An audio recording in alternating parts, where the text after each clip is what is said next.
But first, the UN's rights chief has described the circumstances of Sudan's war as a horror that knows no bounds. At least 542 people have been killed in North Darfur over the last 10 days alone as RSF paramilitaries bombarded the El Fasher, the last city held by the army in the region.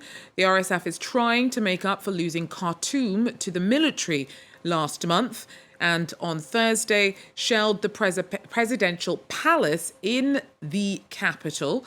Overall, though, tens of thousands of people have been killed in a conflict that split the nation in two and created the world's largest humanitarian crisis. I'm joined now by the head of UNOPS. It's one of the UN agencies trying to keep things like healthcare, shelter available to the citizens and the civilians bearing the brunt of the fighting in Sudan. Now, he's just back from a trip through conflict zones in East Africa. George, thank you so much for making the time to speak to me. First of all, just give us a bit of a sense of what you learned and what you saw on the ground in Sudan. Thank you for having me again, Georgia. Indeed, I came recently from the Horn of Africa, and particularly a visit to Sudan, Somalia, and Ethiopia. And in Sudan, indeed, as you just mentioned, we are facing one of the largest, if not the largest, humanitarian crisis in the world, with 13 million people in desperate need for humanitarian support, 13 million forcibly displaced, including 3.3 million refugees. And obviously, on the ground, what we could see is, in one hand, the people facing desperate need for support, but at the same time, their eagerness to go back home. I could see that, for instance, when visiting an internal displaced people camp, where obviously the population saw some hope in the fact that Khartoum has been released, so people want to go back home, but at the same time, they don't feel safe with the proliferation of mines, with the proliferation of explosives, with the lack of health, education, housing. So this is a really important moment where the international community must step in. Sudan cannot become a forgotten crisis. They need $4.2 billion of urgent support. You know how much has been provided? Just 7%. So this is the moment where the international community must step in and provide all the humanitarian support that is needed.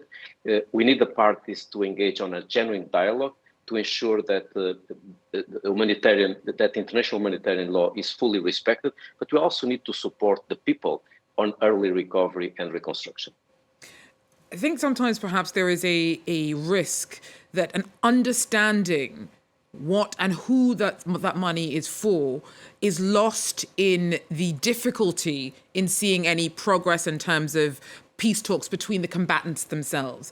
Now, one thing that really struck me when I was speaking to your team ahead of this was a description of some of the civilians with whom you've met as being people who suffer twice, not just because of the violence, but also just the exhaustion of trying to make their way through a world where all the infrastructure, everything that makes things work, has just crumbled around them.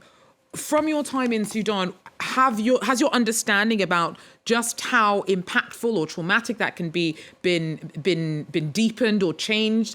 And also, has that fed into what you envisage as being necessary, as being priorities for UNOPS going forward? Indeed, infrastructure matters. And I heard from the people, but also from, for instance, the Minister of Health, the impact of the war on the destruction of critical facilities, namely hospitals. So it was not just the houses that were targeted, not just the people that was targeted, also the critical infrastructure has been destroyed. So this is a key element.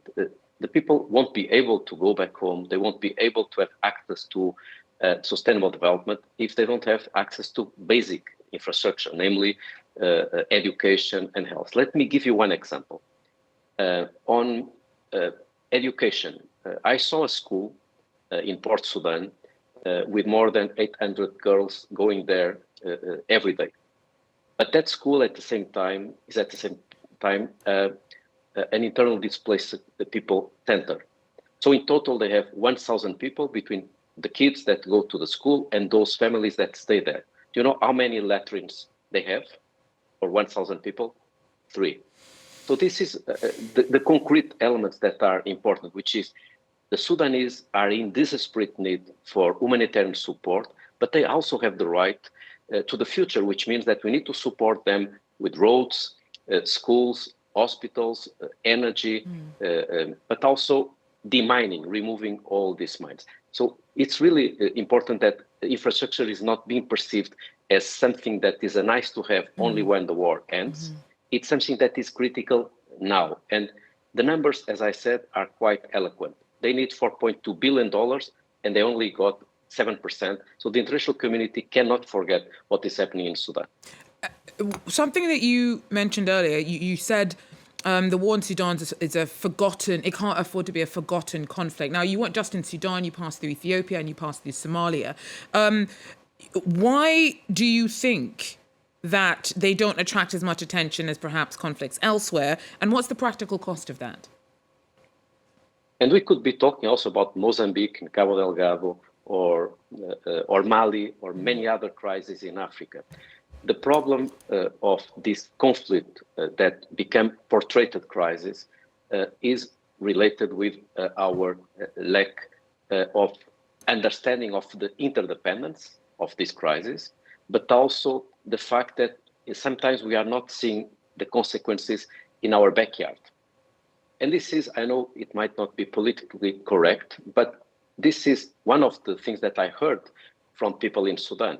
They were telling me, you know why we are somehow invisible to the international community? It's because the refugees goes not to the other continent, they stay in the neighborhood.